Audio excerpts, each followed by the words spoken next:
On the scoreboard at 2-2, and we have moved to the beach at the Hilton Hawaiian Village for volleyball. Here's a sample of what we have been watching in our volleyball contest between the Pittsburgh Steelers and the Cincinnati Reds with a score 12-7. Watch this furious exchange. Not artistic, mind you, but frantic and furious. The ball has gone back and forth, and once in a while way up into the air, and once in a while off a head, off a shoulder, off an elbow, whatever it takes, get it over.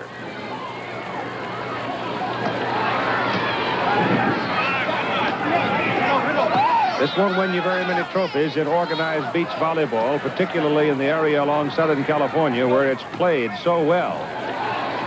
And there have been times when both teams have gone defensive. I got it. Generally, it's been a defensive contest. But once in a while, there's been a very sharp play like that one by Johnny Bench.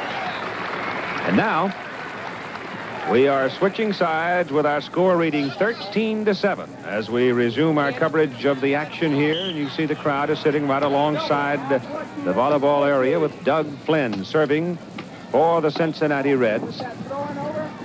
The wind has been a little bit of a problem. You get that ball way up in the air, the wind will move it quite a bit, and it can cause you to palm it if you're not careful. The referee is Chris McLaughlin, who is the instructor volleyball at Punahou School, and a fine player himself, and that is off the hands of Merv Rettenman and out of bounds, so it'll be a side out to the Pittsburgh Steelers now as Rocky Blyer will go back into serving position with a score at 13-7, Cincinnati leading.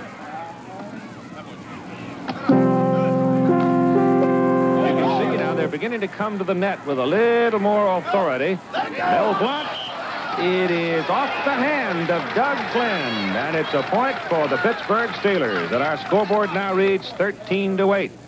The Steelers have been struggling. They were down 8-0 before they finally scored against Cincinnati, but they have fought back gamely, and now they're in the hunt at 13-8.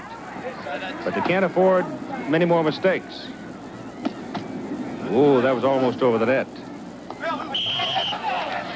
And we get a net call against the Steelers. It'll be side out to Cincinnati. At 13-8, Johnny Bench now drops back to serve. Six-man teams for this beach volleyball. And Mel Blunt up over the top. Palming is called on him. Mel Blunt called for palming the ball. He got too much of the palm on it. And that makes it 14-8 Cincinnati. 14-8. Only 1 point away. They play one game up to 15 points. So if the Reds are careful here, they might pull this out and take a lead. Standings even at 2-2. This is the fifth event. Into the net by John Kolb, and the Cincinnati Reds have won the volleyball by a score of 15-8. 15-8, and the Redlegs have the lead. All right, here's Reggie.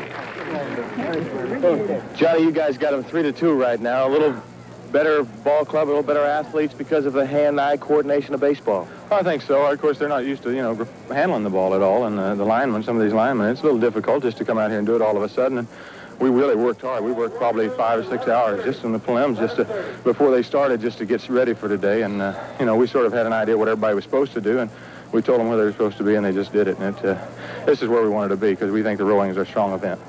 You think the rowing is their strong event. What about the tug of war? Well, I'm not worried about that. We're going to be leading 4-2 when we go on the tug of war, and when it comes down to that, we really don't care. We'll let them have the 7th game. I'm not going to burn myself up like I did the other day. Nice going. Hold it up for baseball, will you? We got it. We got it. Mistakes, mistakes, mistakes. Yeah, it's the same thing in football. It's critical. We can't afford them.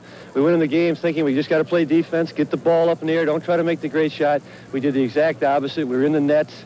We were trying to make the spikes, and we were carrying the ball, and it was, just a very poor effort on our part. It wasn't good thinking, and now we're in trouble because, they've got a 6-second better time in the canoe race. They got a lot lighter. They're probably about 150, 200 pounds lighter. Our canoe's in the water down deep, so it's a problem. There were so many times, Mel, when you were on that front line that you were so high and had the spike going, yet twice just barely touching the net. Well, Keith, that's the problem. We had guys jumping into the net instead of jumping straight up, snapping their wrists, and we just got in trouble by making mistakes. It's just like any sport. When you start making mistakes, it'll kill you. And so the baseball team has taken a 3-2 lead. And I think it's worth remembering that a baseball team won it all a year ago, the Dodgers. We'll see what happens in the canoe racing in a moment.